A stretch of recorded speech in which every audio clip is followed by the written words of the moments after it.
صلی اللہ علیہ وسلم سے بے حد عقیدت اور محبت کرتے ہیں، ان کی ریشہ دوانیوں اور فریب کاریوں سے آگاہ ہو جائیں اور اسلام کی حقیقی اور اصلی شکل و صورت ان کے سامنے آ جائے اور وہ صحیح راستوں پر آ جائیں۔ یہ اس وقت کا نہایت ہی حساس نقطہ، اس دور کا نہایت ہی سلگتا ہوا موضوع ہے، اور اللہ کی توفیق سے اس موضوع پر جو 8-10 سال پہلے میری تقریر ہوئی ہے، جو کیسٹیں دنیا کے اندر پھیلی ہیں بے شمار اور ہزاروں لاکھوں کی تعداد میں، ہمارے دوستوں نے، اسلام کے جیالوں نے، اسلام کی غیرت رکھنے والوں نے جب ان باتوں کو سنا ہے تو اللہ کے فضل و کرم سے ان کے سینے جگمگا گئے، قرآن و سنت کی روشنیوں سے ان کے کلیجے ٹھنڈے ہو گئے اور انہوں نے اس سے توبہ کی اور اللہ کے فضل سے وہ توحید و سنت کی راہوں پر گامزن ہو چکے ہیں۔ میرے عزیز، اس موضوع کے بیان کرنے کا جو مقصد ہے، اس کے سوا کچھ بھی نہیں کہ اس امت محمدیہ صلی اللہ علیہ وسلم کو اس کی صحیح منزل دکھلا دی جائے اور اللہ اور اس کے رسول صلی اللہ علیہ وسلم کی فرمان کی روشنی میں ان مزاروں کے عرس اور میلے، ناچ اور گانے، نظر و نیاز، قوالیوں اور بھگڑوں کی حقیقت کو لوگوں کے سامنے کھول کر کے بیان کیا جائے۔ کسی کی دل آزاری مقصود نہیں ہے اور نہ ہی کسی کے اوپر طنز کرنا مقصود ہے، چونکہ یہ بندے ناچیز بھی آج سے کچھ دنوں پہلے تقریباً 1982 کے اندر 1982 سے پہلے یہ ناچیز بھی انہی قبروں کا رسیا رہا ہے اور اسی میدان کا کھلاڑی ہے اور انہی دھوم دھڑکوں، میلوں اور ٹھیلوں کا بہرحال وہ رسیا تھا اور پیر کا خاص معتقد تھا، بلکہ ان کا خاص خادم بھی تھا، میں اندر اور باہر کا جانکار تھا۔ اس لیے یہ اللہ کا شکر ہے کہ مجھے ان حضرات سے زیادہ جانکاری حاصل ہے جو صرف مرید ہوتے ہیں، جو صرف ان کے جوتے اٹھاتے ہیں، جو صرف پیر و مرشد کے ظاہری اعمال کو دیکھ کر ان کے ہاتھ اور پاؤں کو چومتے اور چاٹتے ہیں۔ اور آپ کو پتا ہے، یہ مثل اچھی طرح سے مشہور ہے کہ گھر کا بھیدی لنکا ڈھائے۔ میں چونکہ اس ماحول کا پروردہ، اس ماحول میں میں نے آنکھیں کھولی اور میں اندر اور باہر کا جانکار، میرے عزیز، لیکن جب اللہ عز و جل نے مجھ ناچیز کو ہدایت عطا فرمائی اور اس ضلالت و گمراہی سے میں نے توبہ کیا تو دل میں ایک ٹیس اٹھتی ہے، دل میں ایک درد اٹھتا ہے کہ اپنے مسلمان بھائیوں کو بھی ان حقیقتوں سے آگاہ کر دوں جو خود میں نے اپنی آنکھوں سے دیکھی ہیں، جو خود میں نے کیے ہیں، تاکہ ہو سکتا ہے کہ اللہ تبارک و تعالی ہمارے بہت سارے ایسے مسلمان بھائی جو اس دلدل میں پھنسے ہوئے ہیں، اللہ انہیں بھی ہدایت عطا فرمائے اور وہ بھی سیدھی راہ پر آ جائیں۔ میرا کام صرف اسلام کی باتوں کو، قرآن اور سنت کی باتوں کو لوگوں تک بتلانا ہے، ان تک پہنچانا ہے، لیکن ہدایت دینا یہ ہمارا کام نہیں ہے، یہ عرش والے کا کام ہے۔ انک لا تہدی من احببت ولکن اللہ یہدی من یشاء، اللہ جس کو چاہتا ہدایت عطا فرماتا ہے اور اللہ جسے ہدایت نہ دینا چاہے وہ ہدایت نہیں پا سکتا ہے۔ دوستو، میرے اس موضوع کے صحیح رخ کو جاننے کے لیے آئیے سب سے پہلے میں چند بنیادی باتیں آپ حضرات کی خدمت میں رکھتا چلوں تاکہ اصل موضوع کو آپ اور ہم اچھی طرح سے سمجھ سکیں اور وقت ضائع نہ ہو، کیونکہ بغیر ان پوائنٹس کو، بغیر ان نکات کو سمجھے ہوئے ہم اصل بات کو نہیں سمجھ سکتے ہیں۔ یہ وہ پوائنٹس ہیں، یہ وہ مرکزی نقطے ہیں جنہیں سمجھ لینے کے بعد بہت سارے شکوک اور شبہات خود بخود ختم ہو جائیں گے اور مجھے بھی اختصار کے ساتھ بات کرنے میں اور سمجھانے میں آسانی ہوگی۔ ممکن ہے کہ بات ذرا لمبی ہو، لیکن میں آپ حضرات سے ایک درخواست کروں گا کہ اگر گفتگو تھوڑی لمبی ہو جائے تو اللہ کے لیے قطعاً اکتاہٹ کا شکار نہ ہونا، کیونکہ انشاءاللہ تبارک تعالیٰ یہ وہ باتیں ہیں جو اس سے پہلے شاید کیسٹوں کے ذریعے سے آپ نے سنی ہو، لیکن اس سے پہلے اگر آپ نے وہ کیسٹیں نہیں سنی ہیں تو یقیناً آپ نے کہیں نہیں سنی ہوں گی، نہ ہی آپ کو اس بارے میں کوئی جانکاری ہوگی۔ تو اس لیے میں تھوڑی دیر کے لیے، تھوڑے وقفے کے لیے میں آپ حضرات کے دل و دماغ کو اپنی طرف متوجہ رکھنے کے لیے میں آپ سے ایک بھیک مانگوں گا کہ وہ یہ ہے کہ آپ اپنے ذہن و دماغ کو ہمارے حوالے کریں اور ہماری باتوں کو بغور سنیں. جب تک باتوں کو اچھی طرح سے آپ سنیں گے نہیں، یہ باتیں آپ کی سمجھ میں آنے والی نہیں ہیں. اور بات بڑی ہی سیدھی سادی ہے.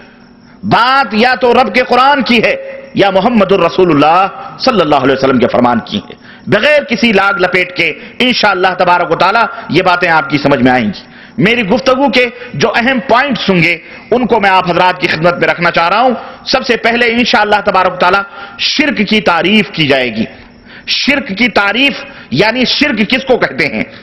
شرک کی قباحت کیا ہے، شرک کا معنی اور مفہوم کیا ہے، عبادت کس کو کہتے ہیں، عبادت کا مفہوم کیا ہے، کیا چیزیں عبادت کہلائی جاتی ہیں. اسی طرح سے نمبر 2، مشرکین مکہ اور نبی کریم صلی اللہ علیہ وسلم کے زمانے کے جو لوگ تھے ان کا شرک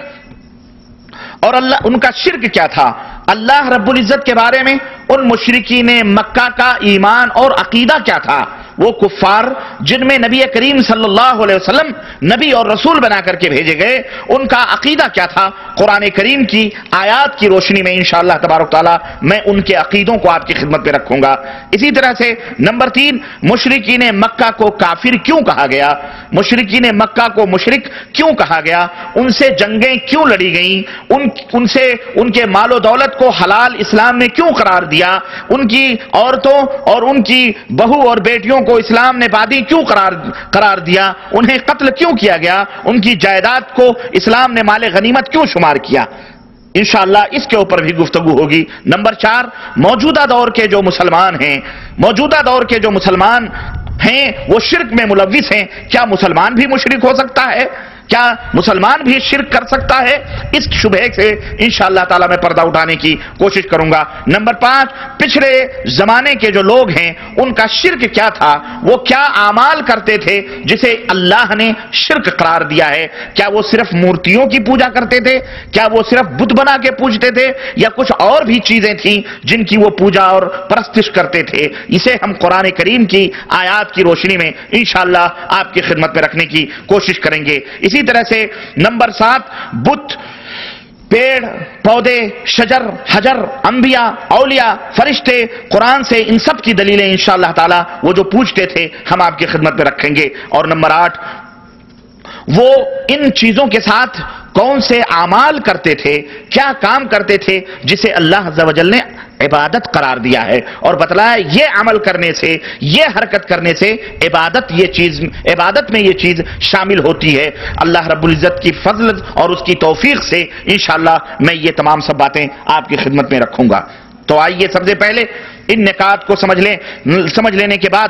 آئیے سب سے پہلے ہم شرک کس کو کہتے ہیں اس کو سمجھنے کی کوشش کرتے ہیں. میرے عزیز، میرے دوست،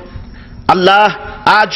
ذہنوں اور دماغ میں یہ بات بیٹھی ہوئی ہے کہ شرک صرف ان باتوں کا نام ہے کہ کسی بھی چیز کو، کسی بھی دیوی کو، کسی بھی دیوتا کو، کسی پیڑ کو، کسی پودے کو اللہ کے برابر قرار دے دیا جائے، اللہ کا ہمسر قرار دے دیا جائے، یہی شرک ہے. میرے عزیز، بات ایسی نہیں ہے، بلکہ شرک کس کو کہتے ہیں اس کی تعریف آپ اپنے ذہن و دماغ میں بٹھائیں، پھر اس کی قباحت کیا ہے انشاءاللہ میں آپ کی خدمت میں اس کو رکھ رہا ہوں. اللہ عز و جل شرک کیا ہے، شرک کی تعریف کیا ہے، شرک کس کو کہتے ہیں یہ سمجھیے.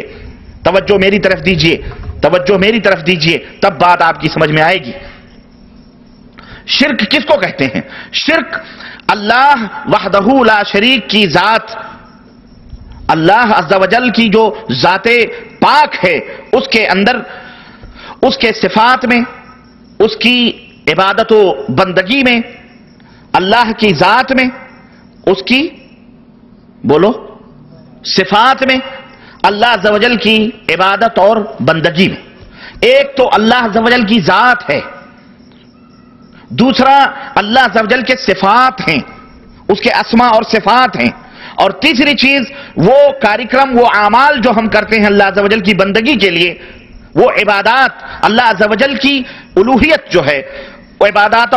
جسے ہم عبادت کہتے ہیں، جسے ہم بندگی کہتے ہیں، ان تینوں چیزوں میں کسی ایک کے ساتھ کسی بھی مخلوق کو، چاہے وہ مخلوق بڑی سے بڑی کیوں نہ ہو، چھوٹی سے چھوٹی کیوں نہ ہو، ذرہ کیوں نہ ہو، اور کوئی نبی یہ مرسل کیوں نہ ہو، کسی کو بھی شریک کرنا، کسی کو پارٹنر بنانا، کسی کو بھی ساجی بنانا، یہ کیا کہلاتا ہے؟ شرک کہلاتا ہے۔ کسی بھی مخلوق میں ما فوق الفطری اختیارات تسلیم کرنا۔ اب آپ کہیں گے یہ ما فوق الفطری کیا ہے؟ کوئی بھی مخلوق ہے، اللہ عز و جل نے اس کے اندر کچھ فطری طاقتیں رکھی، ہمیں اللہ عز و جل نے آنکھ عطا فرمائی ہے، اس کی فطری طاقت اور قوت یہ ہے کہ ہم اس دیوار کو جو ہمارے سامنے موجود ہے، اس دیوار کو دیکھ سکتے ہیں، لیکن اس دیوار کے پسے دیوار کے پیچھے کیا ہو رہا ہے ہم دیکھ نہیں سکتے۔ اگر ہم نے کسی انسان کے اندر یہ عقیدہ رکھا، کسی مخلوق کے اندر یہ عقیدہ تصور کیا کہ وہ اس دیوار کے پیچھے کی حالات کو بھی جانتا ہے، یہی غیر فطری، یہی کیا ہے؟ ما فوق الفطری، فطرت سے بالا تر قوت تسلیم کرنا۔ ہم آپ جب زبان سے کوئی بات بولیں گے، ہم اپنے کان سے سنیں گے اور اس کو سمجھیں گے، تب ہم جانیں گے کہ آپ کے دل میں کیا ہے۔ یہ فطری قوت ہے کہ جب آپ زبان سے بولیں گے تو ہمیں علم ہوگا کہ آپ کے دل میں کیا ہے۔ لیکن ما فوق الفطری طاقت، فطرت سے بالا تر طاقت یہ ہے کہ آپ زبان سے کچھ نہ بولیں، ہاتھ سے کچھ اشارے نہ کریں، آنکھ سے کچھ اشارے نہ کریں، کچھ بھی نہیں، ہم آپ کے دل کی بات کو جان لیں۔ یہ کیا ہے؟ فطرت سے بالا تر طاقت ہے کہ نہیں؟ اگر ہم نے یہ عقیدہ کسی مخلوق کے اندر رکھا، یہ عقیدہ ہم نے تسلیم کیا، تو میرے عزیز یہی شرک کہلاتا ہے۔ مثال کے طور پر ایک اور مثال دے کے میں سمجھاتا ہوں۔ اللہ عز و جل کے سوا کسی کو خالق ماننا کہ یہ پیدا کرنے کی طاقت و قوت رکھتے ہیں، اللہ عز و جل کے سوا کسی کو اپنا مالک تصور کرنا، اللہ عز و جل کے سوا کسی کو اپنا رازق ماننا، مختار کل ماننا، یہ اللہ عز و جل کی ذات میں شریک کرنا ہے۔ اسی طرح سے اللہ عز و جل کی شان یہ ہے، ہمارے معبود کی شان اور اس کی عظمت یہ ہے کہ وہ اپنے علم کے اعتبار سے ہر جگہ حاضر و ناظر ہے۔ اس کا علم، اس کی ذات تو عرش پر مستوی ہے، عرش پر بلند ہے، الرحمن علی العرش استوى، اس کی ذات عرش پر مستوی ہے، لیکن اس کا علم زمین کے تہوں میں رہنے والا ننھا منھا کیڑا اور پہاڑ کی چوٹیوں پر اگنے والے ننھے منھے پودے کو بھی گھیرے ہوئے ہے۔ اس کا علم، اس کی شان یہ ہے، اس کی جانکاری یہ ہے، اس کی معلومات یہ ہے کہ ہمارے دلوں میں جو دھڑکنیں ہیں، پاک پروردگار ان دھڑکنوں کو بھی سنتا ہے اور اس کو جانتا ہے۔ ہم کیا سوچ رہے ہیں، ہمارے دلوں میں کیا ہے، ان سب چیزوں کو اللہ تبارک و تعالی ان تمام سب چیزوں سے ہر وقت ہر چیز سے اللہ تبارک و تعالی واقف ہے، چاہے وہ چیز دور ہو یا نزدیک ہو، چھپی ہوئی ہو یا ظاہر ہو، آسمانوں میں ہو یا زمینوں میں ہو، پہاڑوں کی چوٹیوں پر ہو یا سمندروں کی تہوں میں رہنے والی وہ چیز ہو۔ یہ اللہ عز و جل کی شان ہے کہ وہ اپنی تمام مخلوقات سے باخبر ہے اور اس کا وہ علم رکھتا ہے۔ یہ اللہ کی شان ہے۔ اب اگر کوئی بندہ، اب اگر کوئی انسان،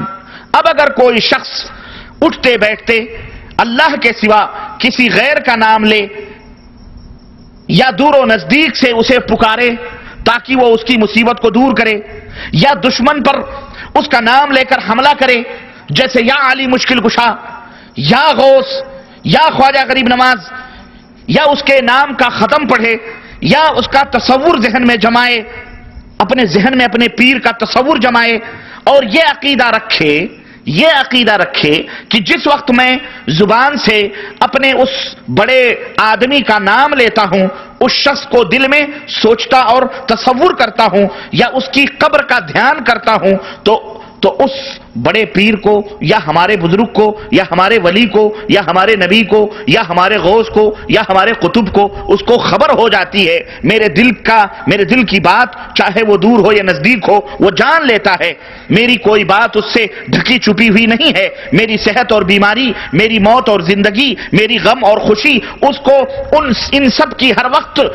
خبر رہتی ہے، جو بات بھی میری زبان سے نکلتی ہے وہ اسے سن لیتا ہے، میرے دل میں جو خیال پیدا ہوتا ہے میرا پیر اس کو جان لیتا ہے، وہ ولی یا وہ بزرگ یا وہ مزار والا ہمارے دلوں کی دھڑکنوں سے